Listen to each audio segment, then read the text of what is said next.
Welcome back to Cooking with Ash.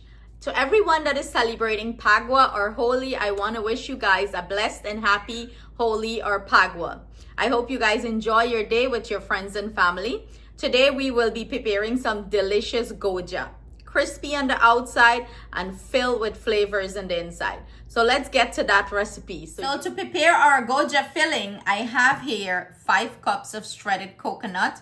I'm gonna go in with half a teaspoon of cinnamon powder. Add it in there. That's all she wrote for the cinnamon. And now I'm gonna go in with my nutmeg. I'm gonna grate some nutmeg into this.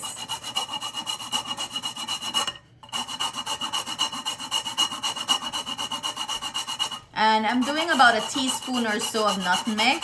So I'm gonna grate it in and then I'm gonna come back. I don't want to here. Gotta watch me grate. So I'm gonna grate in a fresh piece of ginger, about a teaspoon. And you know, usually what I do, I freeze my ginger so it's hard. When I buy it from the store, me wash it up, pat it down dry, and I freeze it right away. Yes, Mina's great at ginger skin all thing, okay? Because the ginger skin is have a lot of good benefit, health benefit. I Google them, right? So I'm gonna go ahead and grate my piece of ginger in there. Yeah, I love my Goja flavorful, and this is how my mom's side of the family used to make their Goja. My Didi, well, my mom does call her Didi. My big auntie, but we just call her Didi. My Chachi, all my Chachi them, you know, they all used to come together and meet up at my Nana house, and they would all prepare all these delicious goodies. So ginger gone in there. Now I'm gonna take this over to the stove and we're gonna toast this coconut. I have my karahi heating up here. According to my Didi, well, my mom eldest sister, I call her Didi too, or my aunt.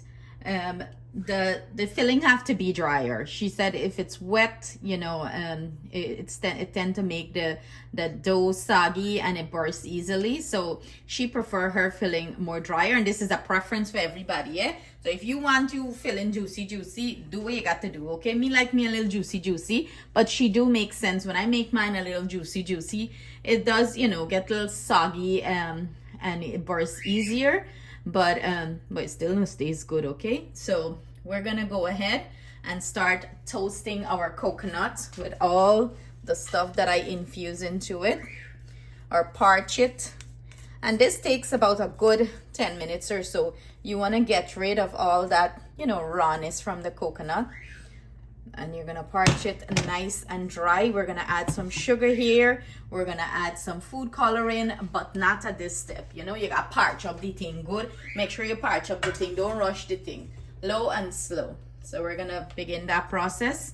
And we're gonna tell you how long me patch me one for. So this thing's been parching for about 10 minutes now. And you do not need any butter or anything here. My mommy said that. Because and she's right, she makes sense. You know, before I did a recipe, before I add a little butter to parch mine, but as you keep parching the coconut, the natural oil from the coconut is released, and it's gonna smell like you make coconut oil, okay? So you know you're there on the right path. So what I'm gonna go ahead and do now, I'm gonna go ahead and add a little bit flavoring to this, and I'm gonna go in with a little bit of mixed essence here, about maybe a teaspoon, and I'm gonna add some almond essence as well and incorporate that into this mixture.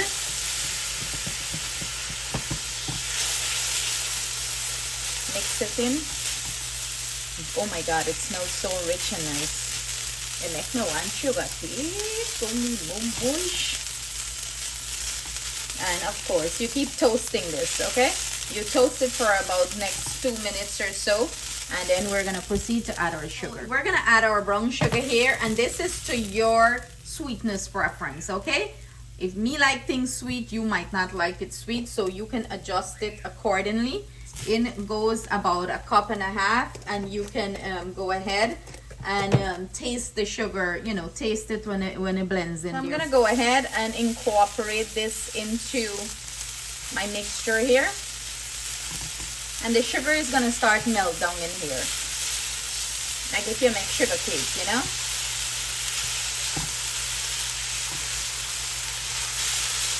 And now I'm gonna add some food coloring to give this a nice color.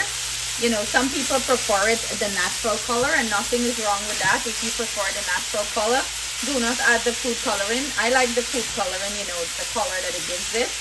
I have a Goja recipe of just using the natural coconut with the sugar and rice flour, because back in the days, that's how they used to make it, with rice flour. And that one is like so delicious. It's steam. So I'll put it in the description box below for you guys. I'm gonna add some red chapak food coloring. So in goes our food coloring. This food coloring is so vibrant in color. It makes this red and nice. And I know you guys are gonna ask where I got it. I got it at my Indian store, like my Indian grocery store. That's where I got it. Or you can check the West Indian store or the like the Pakistani store and stuff like that. They have it. But look at that color, so beautiful, so vibrant and red and nice. Woo!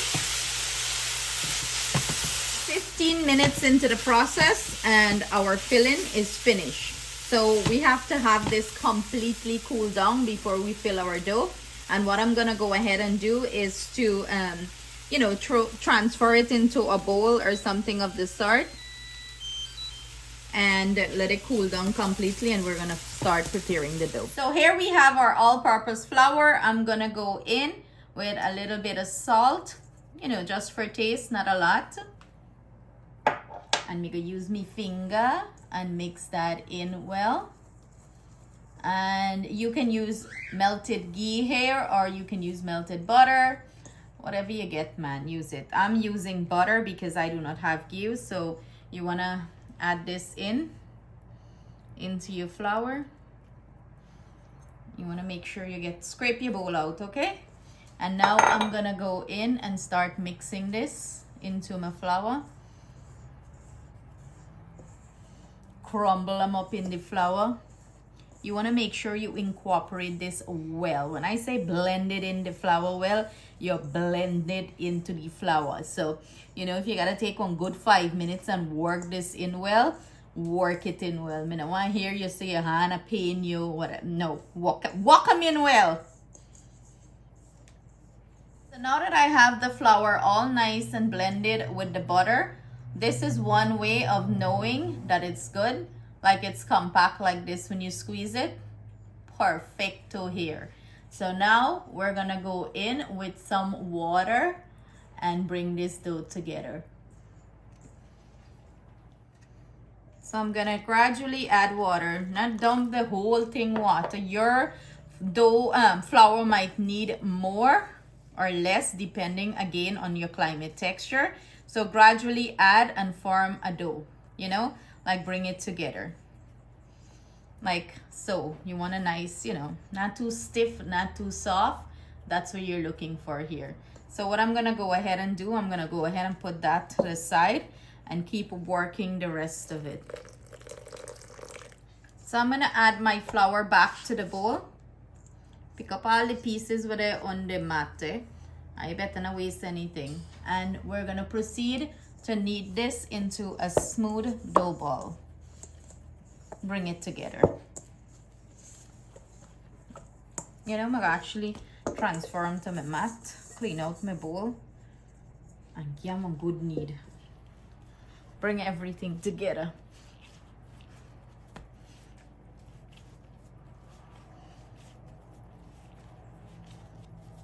Oh, Lord of mercy. So I'm gonna finish this up and then I'm gonna come back and show you what it looks like. You have a nice smooth dough here. This is what you're looking for. See how nice, you see how you bounce back from you? You know life is good there. So what we're gonna go ahead and do, cover this with a damp piece of paper towel, and then we're gonna take my bowl and turn them over. So you know the routine. I'm gonna go in with my damp piece of paper towel here, and then I'm gonna take my bowl and turn it down.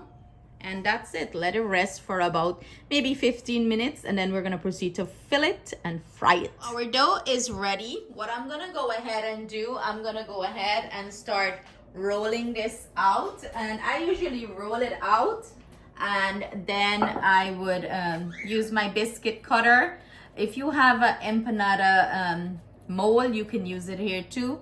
But my mold that I have is very big and I don't want to use that mold.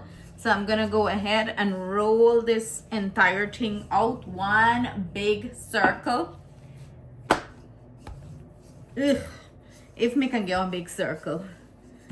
So I'm going to roll it out as big as I can get it. And then I'm going to grab my biscuit cutter.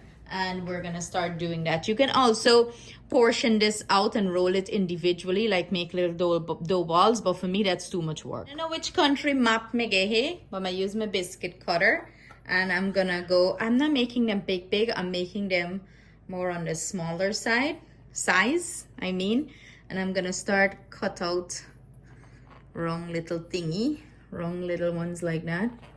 So we're making nice bite-size Goja, like if you make appetizer size. I'm gonna cut all out and then I'm gonna start filling it. And you're gonna reuse the excess dough here. We're gonna pick it up, fold it over, roll it out back again, and proceed to do the same step, cut it out. You get plenty here, man. No worry. You can give your whole neighborhood. It's an already brown paper bag. Then go thank you. A whole production going on here. So I cut all of them out. I start filling some already. And what I do is just take my benla and roll it out a little bit. You know, just open it out a little bit. Like so. And then I'm going in with my filling. And I have my measuring spoon, okay? And I'm going in with 1 teaspoon. Remember, these are like nice bite-sized mini ones. If you want bigger one, go ahead and do bigger one. Like so. And then I'm gonna take one end, fold it over, and as I'm folding, as you can see, I'm pushing back the filling so it doesn't fall out.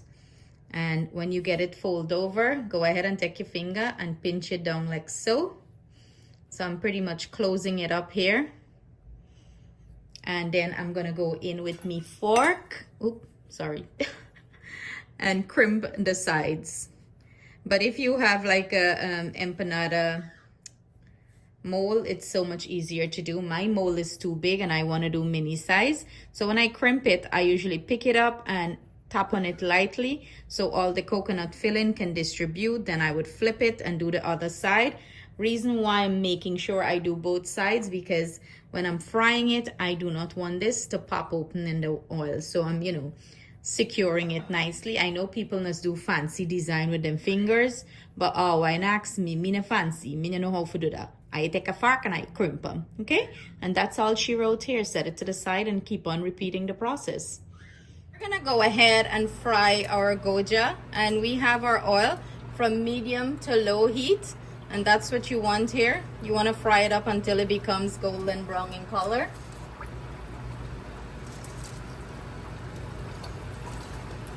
You can add a few to the pan. And that's it. Let it fry up nice. Keep turning it so, you don't have too much hot spots. And that's all she wrote. You're going to have some crispy, nice Goja. You achieve this beautiful golden brown color, you want to go ahead and fish them out of the oil and drain it on a piece of paper towel. You're looking for this beautiful golden brown color. Here you have it, our finished Goja. Look how beautiful these are looking, bite-sized. It's going to be delicious. Let's break into one and see what it's looking like. So crispy on the outside and so filled and juicy. Look at that. So I hope you guys enjoy this recipe as much as Miga Morderum would eat. And I hope it makes it on your Phagwah table. Sending our love, thanks, and gratitude to everyone. Stay blessed, stay safe. See you soon with another delicious recipe. So enjoy.